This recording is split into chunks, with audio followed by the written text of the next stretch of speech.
"Your son asked us not to let you upstairs, Mrs. Carter." Those were the first words I heard after stepping into the lobby of my own building with a carry-on suitcase in one hand and a coffee stain on my blouse from a delayed flight out of Chicago. For a moment, I thought I'd misheard him. The automatic doors slid shut behind me with a soft hiss, sealing me inside the marble lobby I had walked through almost every day for the last 11 years. The scent of lemon polish lingered in the air.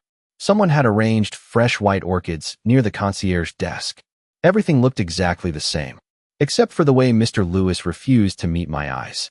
I adjusted the strap on my purse and gave a tired smile. "I'm sorry," I asked. My voice sounded smaller than I intended. Mr. Lewis swallowed hard. He looked uncomfortable in a way that immediately made my stomach tighten. "Your son left instructions with management yesterday morning," he said quietly. "He told us not to allow you access to the penthouse." I stared at him.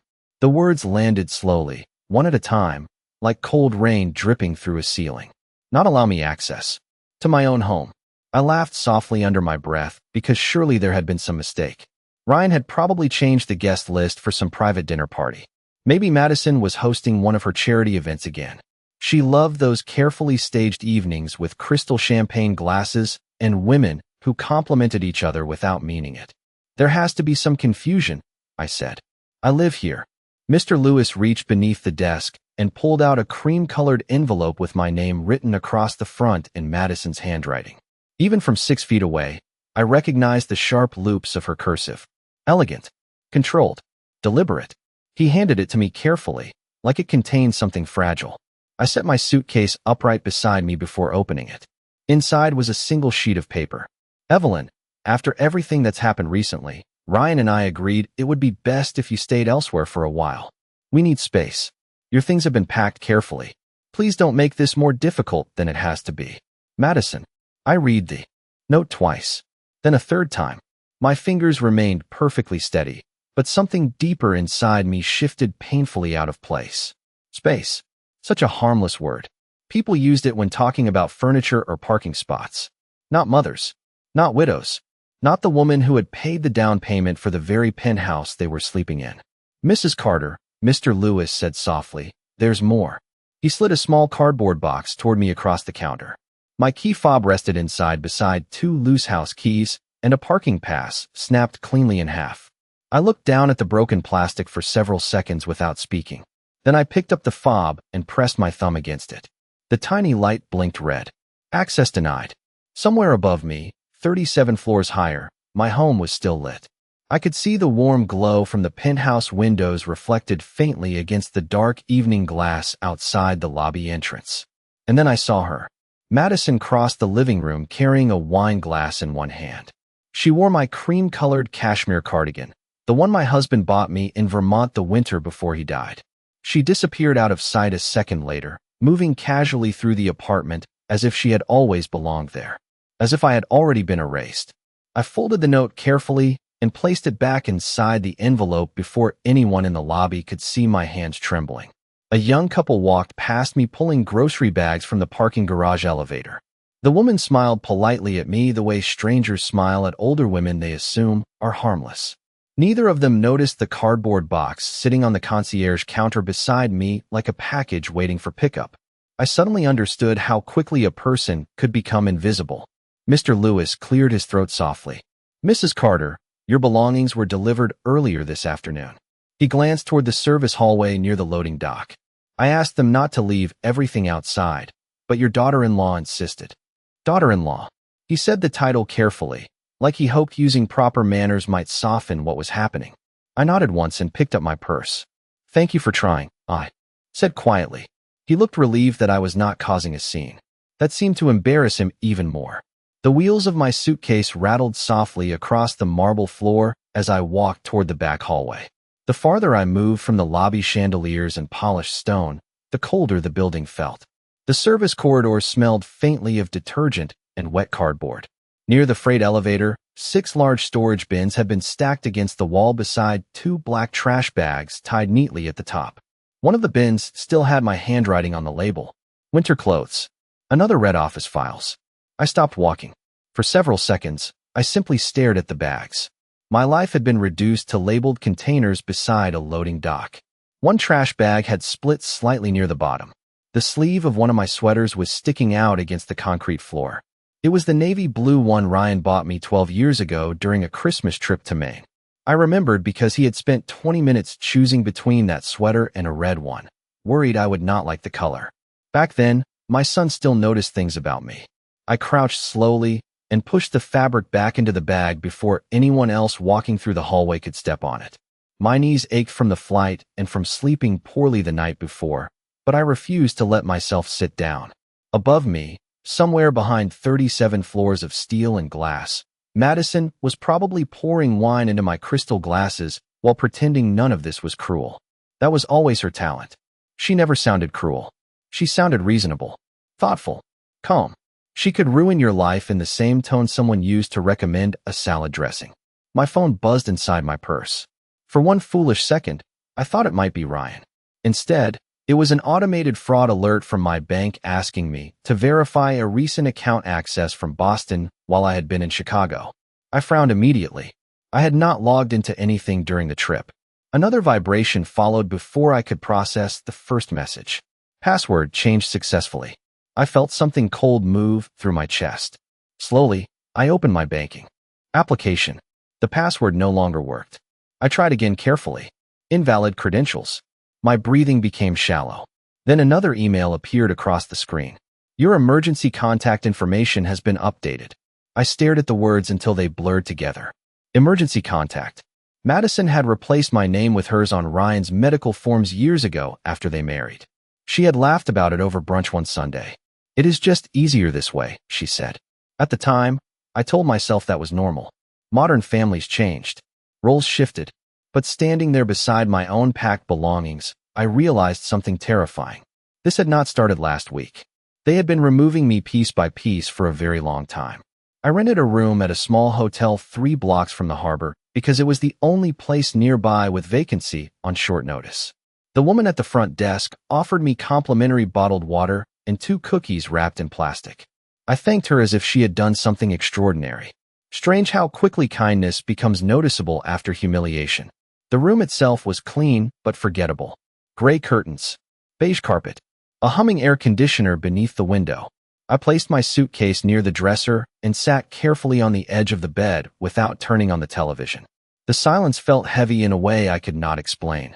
For the first time in 11 years, I was less than a mile from my own home and locked out of it. I took off my wedding ring and set it beside the lamp, something I only did when I could not breathe properly. My husband Daniel used to joke that I touched that ring whenever I was trying not to say something sharp. He had always noticed small things about me. I closed my eyes and suddenly remembered the first time Madison visited our penthouse after Ryan introduced her to us. She had walked slowly through every room with a polite smile and hands clasped in front of her expensive white coat. "This place is incredible," she said softly while standing near the windows overlooking the Charles River. Then she asked how much the property taxes were. At the time, Daniel laughed about it after she left. "That girl notices. Numbers faster than furniture," he told me. I laughed too because it seemed harmless then. Young couples worried about money. Young women asked practical questions.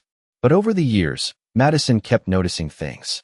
The trust accounts, the insurance policies, which artwork had been appraised recently, which bank handled our investments. She always asked indirectly, with that careful tone designed to sound concerned instead of curious. After Daniel died 3 years ago, the questions became more frequent. Ryan began mentioning assisted living facilities during ordinary conversations.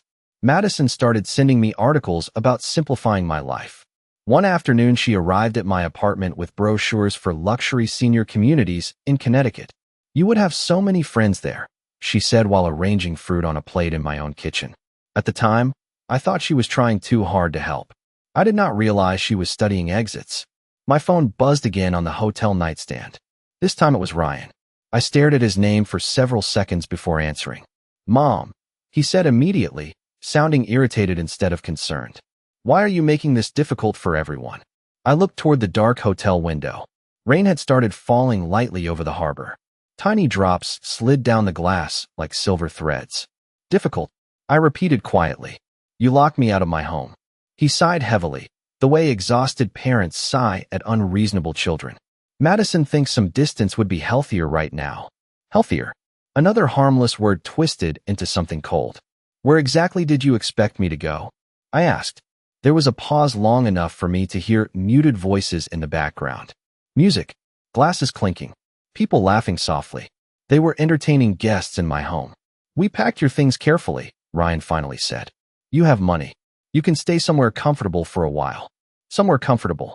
I pressed my fingers against my forehead and closed my eyes. Ryan, I said slowly, did you really believe I would come home one day and quietly disappear? Another silence. Then Madison's voice drifted faintly through the phone. Behind him. Calm. Controlled. Ask her if she got the storage unit key. I opened my eyes again. And in that moment, listening to my daughter-in-law discuss me like an inconvenience that needed organizing, I understood something with terrible clarity. They had already rewritten the story in their minds. I was no longer family. I was a problem they believed they had solved. I did not sleep that night. Around 2 in the morning, I sat alone beside the hotel window wrapped in the thin robe provided by the front desk and watched headlights move silently along the wet streets below. Boston looked beautiful in the rain. Clean. Peaceful. Like nothing cruel had ever happened there. I used to love that about cities at night. They hid people's real lives behind glowing windows. Somewhere across town, couples were arguing quietly in kitchens. Someone was packing a suitcase. Someone was discovering betrayal through a text message or an empty closet. And somewhere above the harbor, in the penthouse Daniel and I built together, my son and his wife were sleeping comfortably after locking me out like an unwanted tenant. At 6:30 in the morning, I made coffee using the small machine beside the television and opened my laptop for the first time since returning from Chicago. More alerts waited for me. My primary investment account password had been changed again overnight. Two-factor authentication had been redirected to a phone number I did not recognize. There was also a missed call from my accountant, Howard Green. The voicemail was brief but strained. Evelyn, call me as soon as you can. There are some documents I need to verify with you personally. My chest tightened. Howard had handled Daniel's finances for over 20 years. He was not a dramatic man. If his voice sounded unsettled, something was wrong. I called him immediately. Thank God, he said after answering. Papers shuffled loudly on his end. Evelyn, did you authorize the transfer request Ryan sent yesterday? I stared at the gray hotel carpet beneath my feet. What transfer request? Silence. Then a slow exhale. There was paperwork submitted to move ownership of the penthouse into a family holding company. Ryan claimed you approved it last month. I felt suddenly cold despite the heat running in the room. I never signed anything, I said quietly. Howard paused again. That is what worried me. He lowered his voice. The signature did not look quite right. I closed my eyes. Images began rearranging themselves in my mind with sickening clarity. 3 months earlier, Madison had insisted on organizing Daniel's old office files while I was visiting my sister in Vermont. 2 weeks after that, Ryan asked me to sign what he called updated insurance paperwork before dinner at their place. I remembered barely glancing at the pages because Madison kept distracting me with questions about travel plans and holiday reservations. My hand tightened around the phone. Howard, I asked slowly, did they already file the documents? Not fully, he replied. There are legal protections attached to the property because of Daniel's estate structure. The request triggered a review. For the first time since entering that hotel room, I felt something besides grief. Not anger. Not panic. Clarity. Small details from the past year began fitting together with frightening precision. Madison redirecting certain pieces of mail. Ryan insisting on handling my technology because I was too busy. The sudden conversations about simplifying my assets. Even the storage bins downstairs had labels written in Madison's handwriting before I ever arrived home. This had not been emotional. It had been organized, planned carefully enough that they believed I would surrender quietly out of exhaustion and shame. Howard spoke again. Evelyn, I strongly suggest you contact Daniel's attorney before speaking to Ryan or Madison further. I looked toward the harbor outside the window. Morning fog rolled slowly across the water, softening the skyline into pale silver shapes. Daniel used to stand beside that same view every winter with a cup of black coffee and tell me the same thing whenever business became difficult. Do not react emotionally when someone wants your fear. Make them explain themselves slowly. I opened my notebook from my Chicago trip and turned to a blank page. Then I began writing down every strange conversation, every missing document, every moment Madison had touched something that did not belong to her. By the time the sun fully rose over the harbor, my handwriting covered 6 pages. And for the first time since Mr. Lewis handed me that envelope, I stopped feeling helpless. By noon, the rain had stopped and the city looked almost painfully normal again. Office workers hurried along the sidewalks carrying paper coffee cups. Delivery trucks blocked intersections. Somewhere nearby, church bells rang 11 slow notes across the harbor. I sat at the small desk inside the hotel room with Daniel's attorney on speakerphone while my untouched breakfast grew cold beside me. Martin Keller had been our family lawyer since Ryan was in middle school. His voice always carried the same calm steadiness that made people trust him during difficult conversations. But that morning, even he sounded disturbed. "Evelyn," he said carefully, "there is something in Daniel's estate documents I do not believe Ryan fully understood." I leaned back slowly in the chair. "What kind of something?" Papers rustled softly on his end before he answered. 3 years ago, after Daniel's second surgery, he added a protective residency clause to the trust. I frowned slightly. Daniel rarely discussed legal details with me unless absolutely necessary. "What does that mean?" "It means the penthouse remains exclusively under your residential authority for the duration of your lifetime," Martin explained. "No transfer, restructuring, or shared ownership arrangement can legally occur without your direct approval in front of legal counsel." I closed my eyes briefly. Madison had not known that. Neither had Ryan. Martin continued speaking in the measured tone lawyers use when trying to prevent emotional reactions. "Additionally, if any beneficiary attempts to pressure, remove, or manipulate the primary resident through deceptive means, their inheritance rights can be suspended pending court review." The room became very still around me. Outside the window, sunlight reflected faintly off the harbor water, scattering silver across the glass. I suddenly remembered a conversation Daniel and I had. Shortly before he died, we were sitting in the living room after midnight while snow drifted against the windows. He had looked unusually tired that evening. "If anything ever feels wrong after I am gone," he told me quietly, "promise me you will pay attention to patterns, not excuses." At the time, I thought he was speaking generally about grief. Now I realized he had been trying to warn me without damaging Ryan in my eyes.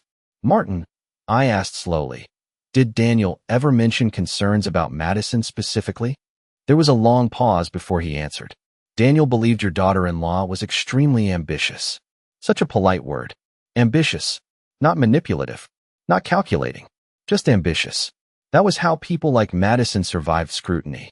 They hid sharp intentions behind socially acceptable language. My phone vibrated again on the desk. This time it was a message from my granddaughter Lily. "Grandma, are you okay?" My chest tightened immediately. Lily was 16 years old and far too observant for her own good. I called her before thinking twice. She answered in a whisper. "Grandma." "Honey, what is going on over there?" I asked gently. Silence. Then I heard a bedroom door close softly on her end. "Dad told everyone you decided to move out for your mental health," she whispered. I felt the blood drain slowly from my face. "What?" "Madison said the apartment was becoming stressful for you," Lily continued nervously. "She told Aunt Rebecca you were getting confused lately and forgetting things." Forgetting things. I stared blankly at the wall across from me. Last Thanksgiving, Madison had laughed after I misplaced my reading glasses for 20 minutes. "We need to keep an eye on you," she joked lightly while everyone smiled uncomfortably around the dinner table. At the time, it sounded harmless. Now I understood she had been building a narrative piece by piece in front of witnesses. "Lily," I said carefully, "have they said anything else?" My granddaughter hesitated. "Grandma, Madison told Dad it would be easier to sell the penthouse if people thought you were already transitioning into assisted living." For several seconds, I could not speak. Not because I was shocked anymore. Shock had already passed. What I felt instead was something colder. Precision. Every conversation. Every missing document. Every carefully planted comment about my age and memory. Madison had not acted impulsively. She had been preparing the room long before she asked me to leave it. And suddenly, for the first time, I realized something else. Daniel had seen it coming. That afternoon, I stopped answering calls from Ryan completely. 3 voicemails appeared within 2 hours. His tone changed slightly each time. The first sounded irritated. The The second sounded defensive. By the third, he sounded nervous. I deleted all of them without listening twice. Outside the hotel window, the harbor ferries moved slowly through the gray water while tourists filled the sidewalks carrying shopping bags and cameras. The world continued normally while my family quietly collapsed behind closed doors. I sat at the desk with my notebook open beside Daniel's old leather portfolio and began making calls of my own. Not emotional calls, administrative ones. The kind Madison never expected from me. By 3 o'clock, my banking access had been fully restored under fraud protection review. Howard froze every pending transfer connected to the penthouse. Martin filed an emergency notice preventing any modification to the property trust. I also requested copies of every document Ryan or Madison had submitted over the past 6 months involving my accounts, residence, or healthcare information. The woman at the records office sounded sympathetic after verifying my identity. "Mrs. Carter," she said gently, "there were quite a few requests. Quite a few. Such polite words for betrayal." I wrote everything down carefully. Dates, times, signatures, email addresses, patterns. Daniel always believed people revealed themselves through repetition. Madison repeated behaviors the way skilled salespeople repeated phrases. Calm pressure, quiet isolation, manufactured concern. Looking back now, I realized she never openly challenged me in front of others. That would have looked cruel. Instead, she planted suggestions softly enough that people felt intelligent for reaching the conclusions themselves. "Evelyn seems forgetful lately. Evelyn gets overwhelmed easily. Evelyn should rest more." Tiny sentences placed strategically over dinners, birthdays, and family vacations until concerns slowly replaced respect. Around 4:30, there was a knock on my hotel door. I opened it carefully and found Mr. Lewis standing there holding a flat storage envelope against his chest. He looked deeply uncomfortable being outside his building uniform, like he regretted becoming part of this situation. "I am sorry to bother you," he said quietly, "but I thought you should have this before it disappears." He handed me the envelope. Inside was a printed copy of building security access logs. I stared at the pages silently. Madison had accessed the penthouse repeatedly during the week I was in Chicago. Movers entered the service elevator less than 12 hours after my flight departed. My belongings had already been packed before I even landed back in Boston. "Why are you showing me this?" I asked softly. Mr. Lewis hesitated before answering. "Because your husband was decent to everyone in that building for years," he said.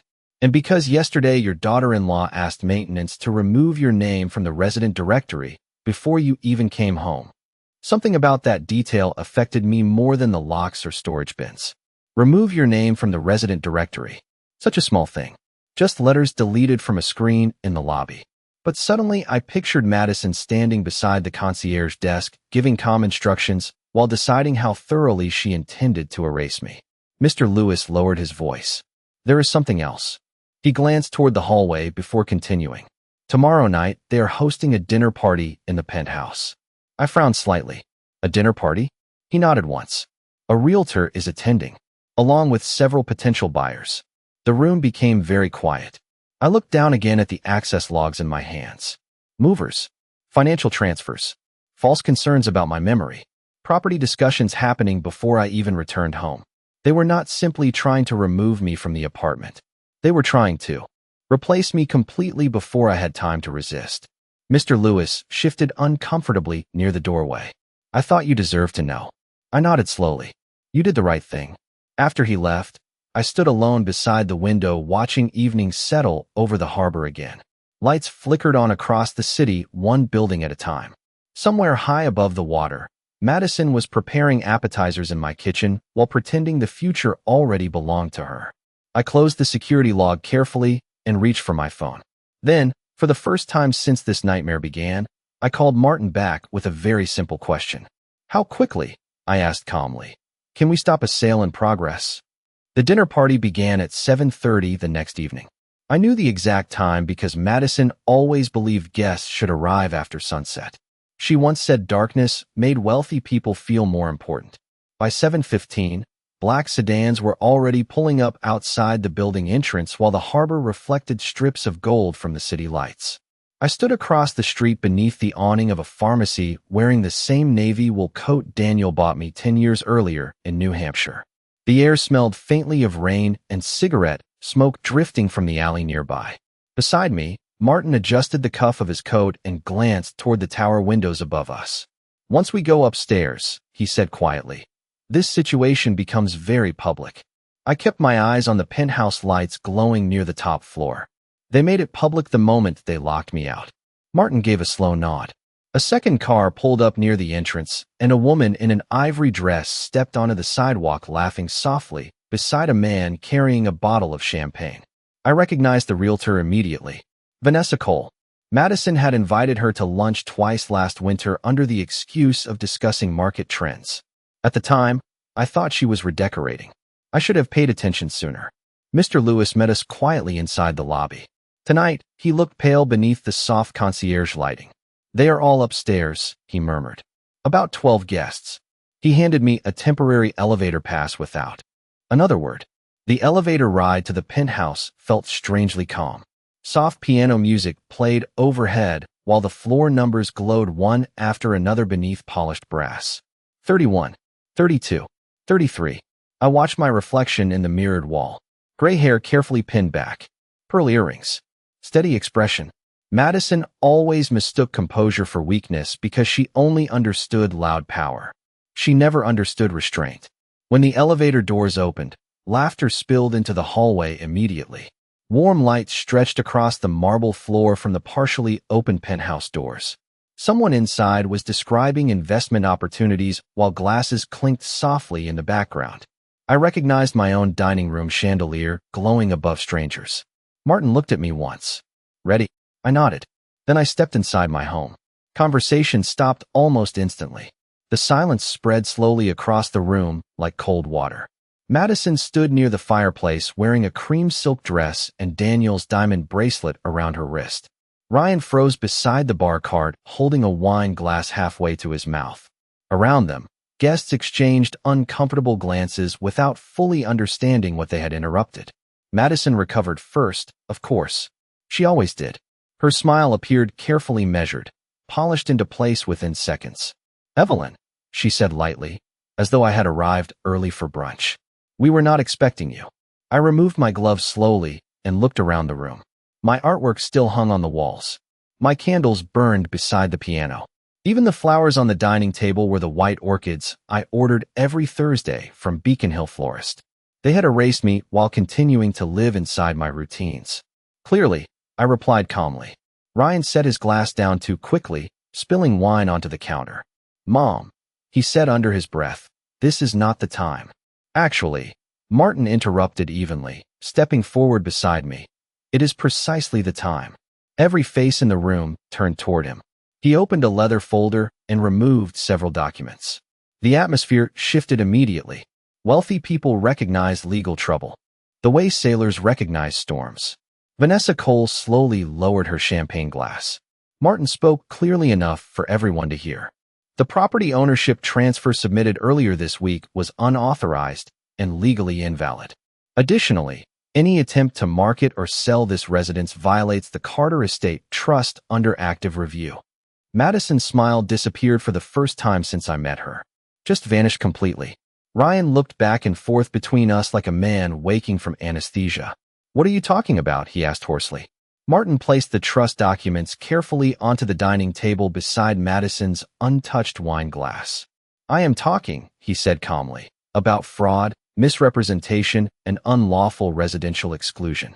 The room became so quiet I could hear the harbor wind rattling faintly against the windows behind us.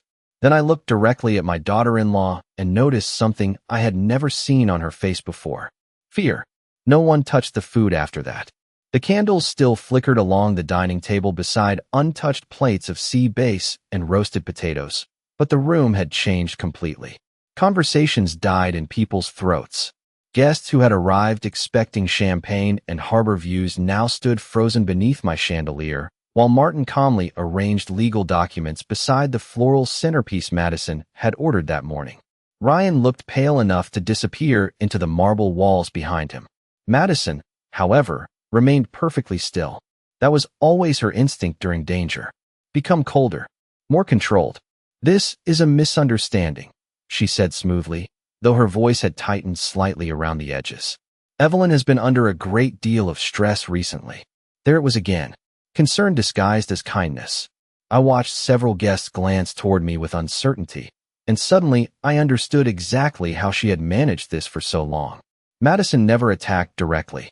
She framed people gently until others questioned them voluntarily. Martin slid another document across the table without raising his voice. Actually, Mrs. Carter's medical records show no cognitive concerns whatsoever, he said. However, we do have evidence that false statements regarding her mental competency were distributed to family members and third parties. Ryan turned sharply toward his wife. What? Madison barely looked at him. Ryan, do not do this here. But he was already staring at her differently now. Confused. Alarmed. Like someone noticing cracks spreading across glass for the first time. Martin continued with devastating calm. We also obtained copies of emails sent from an account impersonating Mrs. Carter's physician recommending assisted living evaluations. Several people in the room inhaled sharply. Vanessa Cole lowered her eyes immediately. Ryan blinked hard. What emails? He asked quietly. Madison finally lost a fraction of composure then. Just enough for me to see panic move behind her expression like lightning behind clouds. I was trying to help, she snapped softly. Your mother was becoming isolated and difficult, and somebody needed to think practically. Practical. Another polished word covering something rotten underneath. Ryan stared at her as if he no longer recognized the woman standing beside him. You said her doctor recommended that, he whispered. Madison folded her arms tightly. Because he would have eventually. The silence afterward felt enormous. Beyond the windows, Boston glittered peacefully beside the harbor, while inside my home my family unraveled one sentence at a time. Ryan looked down at the trust documents again, then toward me. For the first time since I arrived, his face no longer held irritation. It held shame. Deep, exhausting shame. Mom, he said hoarsely, I did not know about the fake emails. I met his eyes evenly across the dining room. You knew enough. He flinched like I had struck him. But I had no interest in cruelty anymore. Cruelty wastes energy. Truth was cleaner. Ryan dragged one hand across his mouth and looked around the room, filled with strangers witnessing the collapse of his marriage in real time. Madison told me you were forgetting things, he said quietly. She said you were overwhelmed after Chicago. She said you talked about wanting peace and less responsibility. I thought about the storage bins. Beside the loading dock. The broken parking pass. My name removed from the resident directory before I even landed home. Then I looked at my son standing in the center of the apartment Daniel spent his life building for us. Ryan, I said softly, you handed people the keys to my life before asking whether any of it was true. His eyes filled immediately, but I did not look away. Across the room, Madison's expression hardened completely. Not embarrassed. Not sorry. Angry. Angry that she was losing control of the story. This is unbelievable, she muttered. After everything I did for this family. I almost laughed at that. Because people like Madison always considered manipulation a form of labor. Martin closed his folder carefully and adjusted his glasses. Mrs. Carter remains sole legal resident and authority over this property effective immediately, he announced calmly. Anyone occupying the residence without her permission will need to make alternate arrangements. No one spoke after that. Somewhere in the kitchen, ice shifted softly inside a melting champagne bucket. Ryan lowered himself slowly into one of the dining chairs and buried his face in his hands while the guests quietly avoided looking at him. And standing there beneath the warm glow of my own chandelier, I realized something unexpected. I was no longer grieving the apartment. I was grieving the son who had helped someone erase me from it. The guests left quietly over the next 20 minutes. No dramatic exits. No arguments. Just lowered eyes, uncomfortable apologies, and elevator doors opening and closing down the hallway while Boston shimmered beyond the penthouse windows. Vanessa Cole avoided looking directly at me as she gathered her coat from the entryway. Mrs. Carter, she said softly, I truly did not understand the situation. I nodded once because explanations no longer interested me. People always claimed confusion after witnessing cruelty too closely. By 9:30, only 4 people remained inside the apartment. Martin stood near the fireplace reviewing paperwork beside the dining table. Mr. Lewis spoke quietly with building security near the front entrance. Ryan sat motionless in the kitchen, staring at nothing while Madison disappeared into the guest bedroom after refusing to answer another question from him. The apartment felt strangely hollow without strangers inside it, like a theater after a performance ends. I walked slowly through the living room, touching familiar things as I passed them. The piano Daniel played every Sunday morning. The framed photograph from our anniversary trip to Cape Cod. The blue ceramic bowl we bought from a roadside artist during a rainstorm in Vermont nearly 20 years earlier. Everything remained exactly where I left it before Chicago. Except now I noticed traces of Madison everywhere. Different candles in the bathroom. My books rearranged by color instead of subject. Family photographs shifted subtly, so I appeared at the edges instead of the center. Erasure rarely happened all at once. It happened gradually, one adjustment at a time, until a person no longer recognized their own life. Mom. Ryan's voice sounded rough behind me. I turned slowly. He looked exhausted now. Older somehow. The confidence Madison wrapped around him for years had disappeared, leaving behind a tired man standing alone in a kitchen that no longer felt safe to him. I did not know how far she took it, he said quietly. I studied his face for several seconds before answering. You knew I came home and could not enter my own apartment. His eyes dropped immediately. I thought it was temporary. Temporary. Another soft word people use to excuse permanent damage. I walked toward the harbor windows and folded my arms against the cold glass reflection. Do you know what hurt most? I asked calmly. It was not the locks. It was not the storage bins. It was hearing you speak about me like I was already gone. Ryan swallowed hard, but said nothing. Somewhere down the hallway, a suitcase rolled softly across hardwood floors. Madison was packing. I should have felt victorious. Instead, I only felt tired. Deeply tired. Dad warned me once, Ryan admitted quietly behind me. I turned slightly. About what? His voice nearly broke then. He said if I ever let someone reduce you to an inconvenience, I would regret it for the rest of my life. For several seconds, neither of us moved. Outside, ferries drifted slowly across the black harbor water beneath scattered city lights. Finally, I walked past him toward the entryway table where Madison's original note still rested beside the decorative bowl for keys. Please do not make this more difficult than it has to be. I picked it up carefully and folded it once down the center. Then I crossed the apartment toward the front door.